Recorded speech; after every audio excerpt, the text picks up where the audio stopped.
धागी माता बटी जाली धागी। माता मेरी कथ्याणी माता बटी जाली धागी। लखवारू की कुल देवी तू रेंदी कैल बागी। माता मेरी कथ्याणी माता रेंदी कैल बागी। गुंदी जालू आटू माता गुंदी जालू आटू। माता मेरी कथ्याणी माता गुंदी जालू आटू।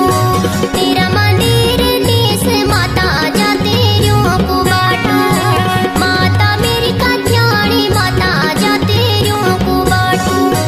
राजी खुशी रखी माता मेरो घर बार। आशीष दियाली माता आयो तेरा द्वार। ओ हो हो ओ हो हो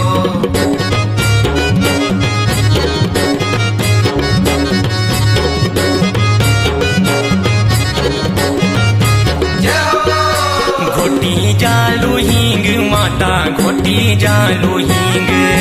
माता मेरी कथ्याणी माता घोटी जालू हींग।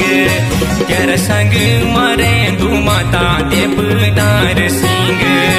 माता मेरी कथ्याणी माता कुल नार सिंह। सोना की जंजीर माता सोना की जंजीर। माता मेरी कथ्याणी माता सोना की जंजीर।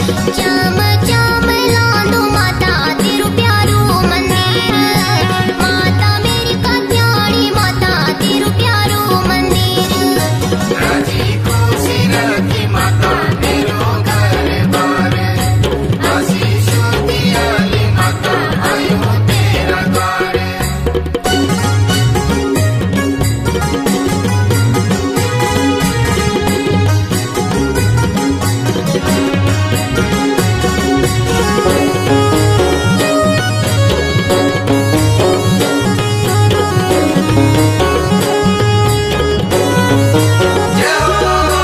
नाज काटी सार माता नाज काटी सार।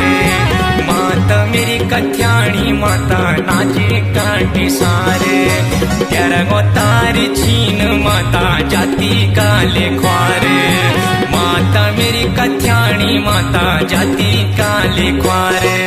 सेलू बाटी दाऊ माता सेलू बाटी दाऊ। माता मेरी कथ्याणी माता सेलू बाटी दाऊ। पीलंग पट्टी माता तेरू बाड़ू नाऊ। माता मेरी कथ्याणी माता तेरू बाड़ू नाऊ। राजी खुशी रखी माता मेरो घर बार। आशीष दियाली माता आयो तेरा द्वार। ओ हो हो ओ हो हो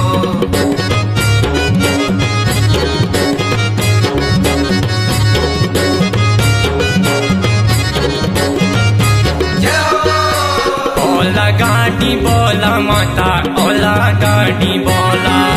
माता मेरी कथ्याणी माता ओला गाड़ी बोला। राजी खुशी रखी तू माता तेरी जाती रा ओला। माता मेरी कथ्याणी माता तो भेंट चढ़ोला।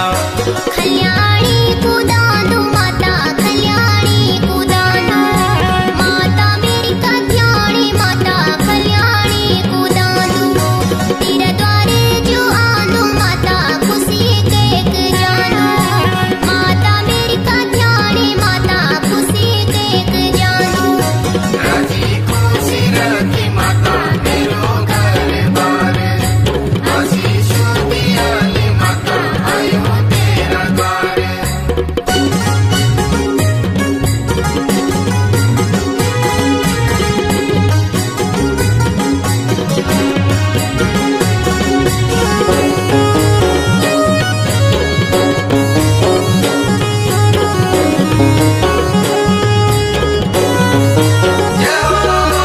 खेणी जाला राया माता खेणी जाला राया।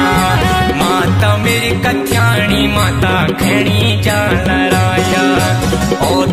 वेंदी पूत माता निर्धनु ते माया माता मेरी कथ्याणी माता निर्धनु ते माया त्रिस